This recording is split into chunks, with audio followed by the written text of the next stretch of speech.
nos descer. Perdão.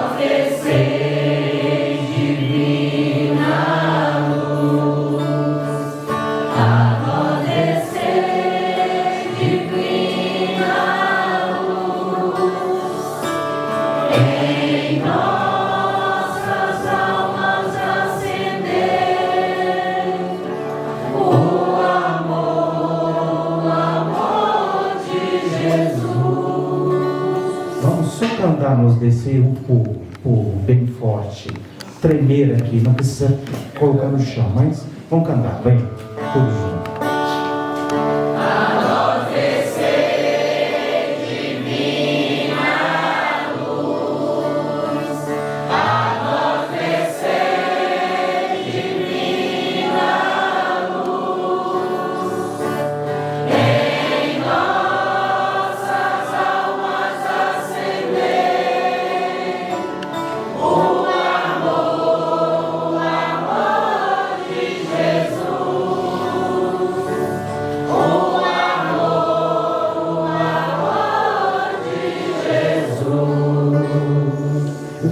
Para fazer isso, só para vocês também sentirem a diferença.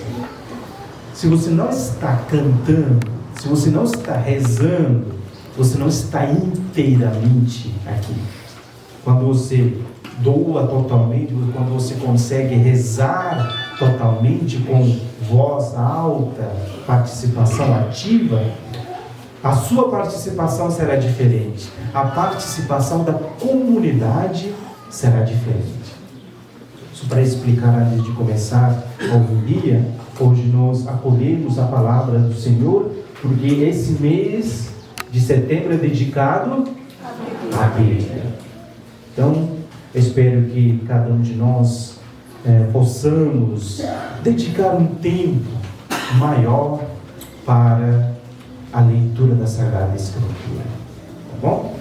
Tendo dito isso, gostaria de entrar pequena reflexão de hoje. Quero partir colocando fundamento para o tema central de hoje, a primeira leitura. Qual seria o tema central de hoje? É algo que já refletimos algumas vezes.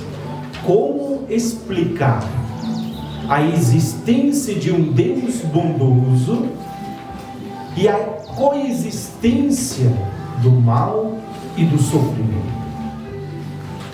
Repito, como justificar a existência de um Deus justo, bondoso, misericordioso e ao mesmo tempo a existência do mal e do sofrimento? Aliás, muitas filosofias tentaram explicar.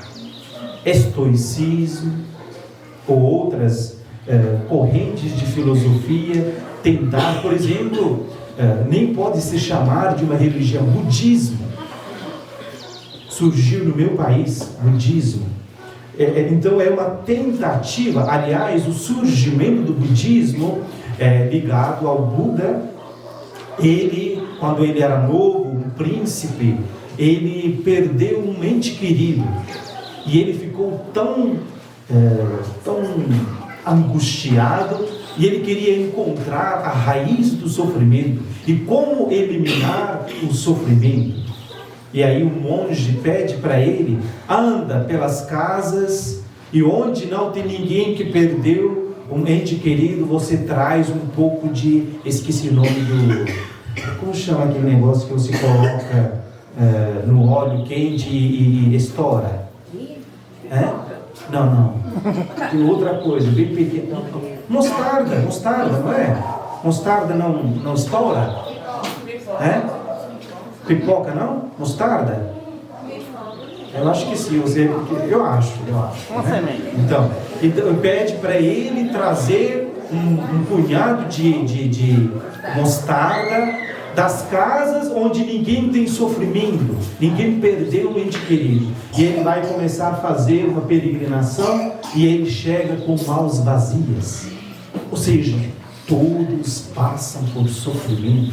E a partir disso ele pensa: não, eu tenho que sair desse mundo. Eu tenho que chegar no nirvana, assim chamado, sem desejos, para que eu não precise sofrer. Por isso, nem é uma religião, é um modo de vida, é uma filosofia. Agora, o cristianismo é isso, chegar no nirvana, a gente ter nenhum desejo, a gente sentir mais nada. Não. Como que a Sagrada Escritura explica? Gostaria de começar com a primeira leitura, gostaria que vocês pegassem, só para explicar. Nós temos grande figura do profeta Jeremias. E quero fazer uma pergunta. Quando vocês escutam profeta, qual que é a imagem que vem na sua cabeça? Um velho, não é? Um velho, barbudo, cabelo branco, não é? Normalmente é assim, pelo menos na minha cabeça vem. Só que é muito interessante quando a gente lê Jeremias, quando Deus o chama, ele diz: Senhor, eu sou tão jovem. Os estudiosos dizem que provavelmente ele tinha 16, 17 anos.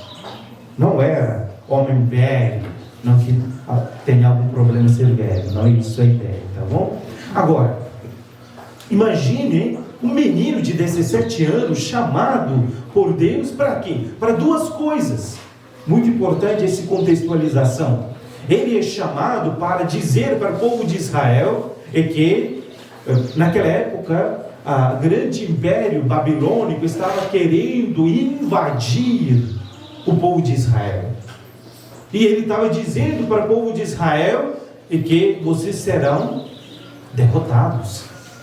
Imagine um povo judeu que tinha tanto patriotismo, eles que tinham a consciência de serem um povo eleito, escutar isso: vocês vão ser derrotados.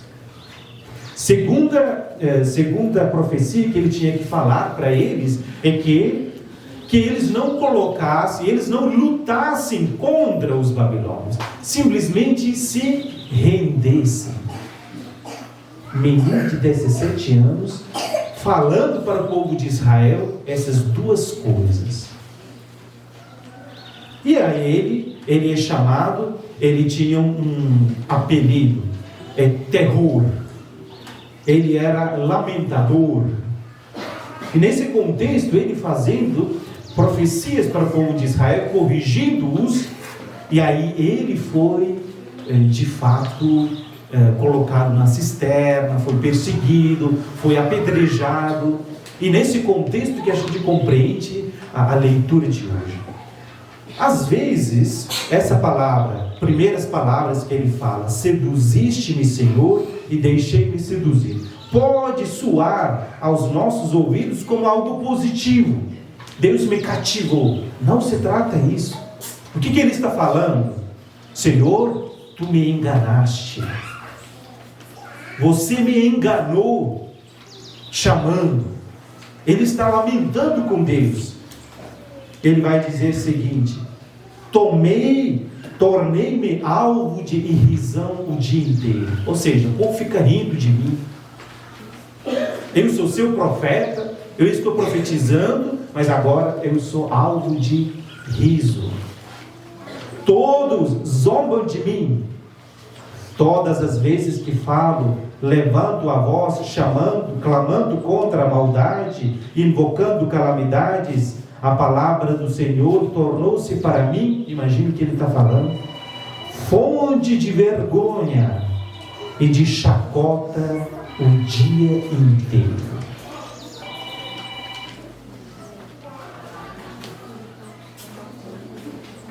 Escuta novamente: a palavra do Senhor tornou-se para mim fonte de vergonha e de chacota o dia inteiro. A lamentação de Jeremias é isso: eu sou profeta do Senhor, eu estou proclamando a palavra, mas eu estou tendo muito sofrimento. E provavelmente, nós não temos essa informação, ele foi morto pelo próprio povo. Como reconciliar a palavra de Deus, a existência de Deus, e o sofrimento. Como compreender? A mesma situação nós encontramos no Evangelho de hoje. Vamos ver, alguém lembra o Evangelho do domingo passado? Qual foi?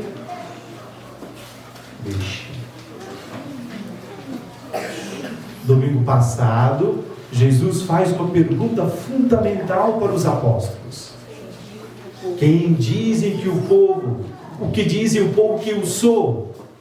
E depois pergunta para Pedro, o que vocês dizem que eu sou? E Pedro consegue acertar em cheio a identidade de Jesus, e Jesus o coloca lá em cima. Tu és pedra. Sobre essa pedra edificarei minha igreja. Lembra da homilia da semana passada, domingo passado? A pedra fundamental que tinha no templo de Jerusalém. Não sei se vocês lembram. Então, pedra, chave da casa de Israel, lembra? Chave, eu te darei as chaves do reino.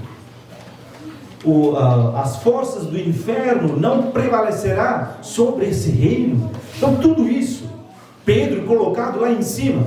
Mas agora Jesus explicando, o Filho do Homem tem que sofrer, tem que padecer, tem que ser entregado, tem que morrer. E de repente Pedro, que está lá em cima, chefe dos apóstolos, chefe da eclesia, da igreja, ele falou: Senhor, não te aconteça isso. E qual que é a reação do Senhor? Afasta-te de mim, Satanás. Você pode ter a posição mais alta, você pode ser papa, bispo, padre, coordenador de isso, aquilo. A sua vida se define o jeito, como você lida com o seu sofrimento, como você reage ao seu sofrimento. Pelo menos nós não sabemos de fato como que temos que lidar, mas nós sabemos que através desse evangelho a reação certa não é de negação e não é de rejeição.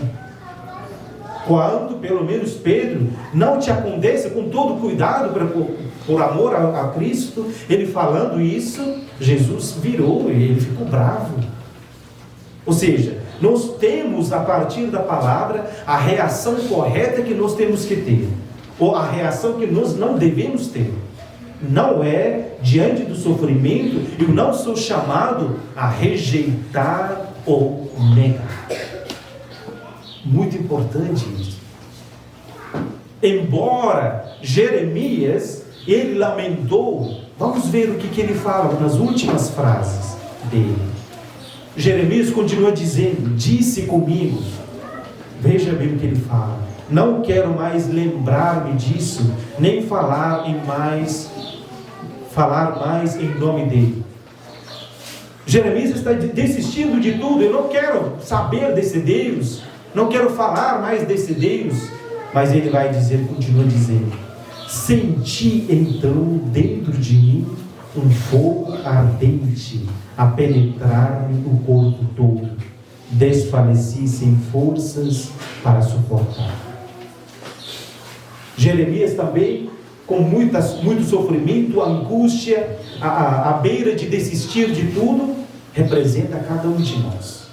De repente, na sua casa, na sua vida, na sua família, de repente você perdeu um ente querido, de repente você contraiu uma doença, de repente a sua vida financeira não está funcionando, e diante de tudo isso, você duvida da bondade de Deus, e aí você quer desistir.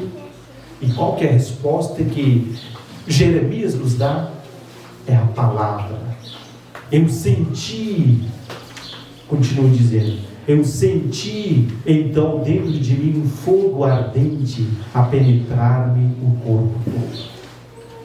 Então, no Evangelho nós sabemos qual que não deve ser a nossa reação perante o sofrimento. Na primeira leitura nós temos uma dica preciosa.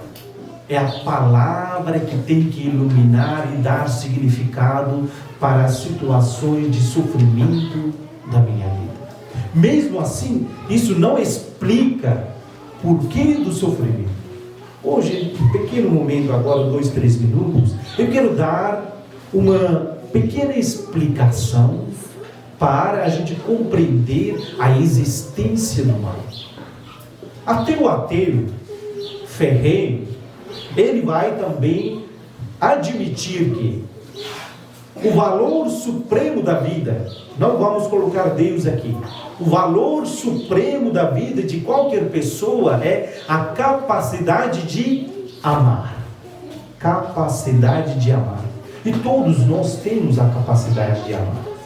Agora, se nós admitimos de que todos nós temos a capacidade de amar, nós temos que admitir uma outra coisa. Uma coisa incondicional para eu amar é uma liberdade. Eu posso obrigar alguém a me amar? Não posso. Eu amo se eu quiser. Alguém pode me obrigar a amar minha mãe? Por ela ser minha mãe? Não. Eu preciso escolher livremente amar. Amor implica liberdade, a capacidade de escolha. Se eu fosse uma máquina, como uma máquina que interfere, coloca um botão, aí eu ajo, eu amo. Aí depois que tira o botão, eu não amo mais. Eu tenho liberdade? Não. Se eu não tenho liberdade, eu não consigo amar. Deus, é muito importante isso na teologia, nós dizemos de que Deus tem assim chamado presciência.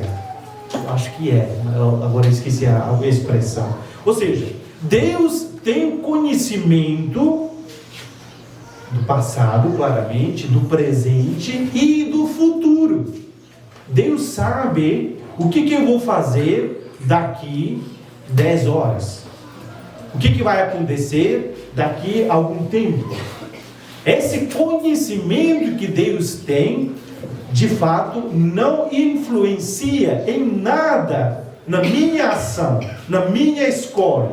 Ele tem conhecimento, mas ele não coage. Existe essa palavra? Sim. Ele não coage na minha vontade para eu escolher isso ou aquilo. Então, só para continuar a lógica, capacidade de amar implica liberdade. Se todos nós somos livres, se temos liberdade, tem a possibilidade de nós errarmos. Aí temos a possibilidade de ter o mal no mundo, a possibilidade de ter sofrimento no mundo. Eu posso fazer uma escolha indevida. Por exemplo, vocês podem ver no próprio casamento, na educação dos filhos, de repente o seu filho escolheu, porque ele é livre, escolheu alguma coisa, o seu esposo escolheu alguma coisa, sua esposa escolheu alguma coisa. Então, 3 coisas que eu falei: capacidade de amar implica liberdade, a liberdade implica a existência do mal. A existência do mal implica o quê? O cristianismo é completo, é perfeito. A existência do mal implica o quê? Que nós necessitamos de salvação do mal. E a salvação implica o quê? Um Salvador. E todos esses componentes nós encontramos no cristianismo. Agora, voltando, se eu pedir para Deus de repente parar o mal, tirar o mal, sabe indiretamente o que eu estou pedindo para Ele? Eu estou pedindo para Ele não somente parar o mal, não somente influenciar na vontade de alguém. De repente eu estou querendo dar um tiro em alguém, um soco em alguém. Eu estou pedindo para que Deus me impeça de bater nele, minha livre escolha. Então, indiretamente, a gente também está pedindo para Deus de tirar a nossa capacidade, a liberdade de amar. Deu para entender ou não? Muito importante, queridos irmãos e irmãs. O mal vai existir, o sofrimento vai existir, porque isso garante para nós a nossa liberdade. nosso livre-arbítrio. E isso que assegura a nossa capacidade de amar. Se não há mal, não há liberdade. Se não há liberdade, não tem como eu amar. E Deus quer que nós amemos de todo o coração, de toda a alma, de todo o espírito. Isso nos ajuda a fazer uma reflexão da nossa vida. Os males que assolam a sua vida, sua casa, de alguma forma, assegura a sua melhor capacidade, que é a capacidade de escolher amar. Que possamos, nesse dia, pensar um pouco nessa questão do mal, do sofrimento, a liberdade, a capacidade de amar. Que Deus nos abençoe.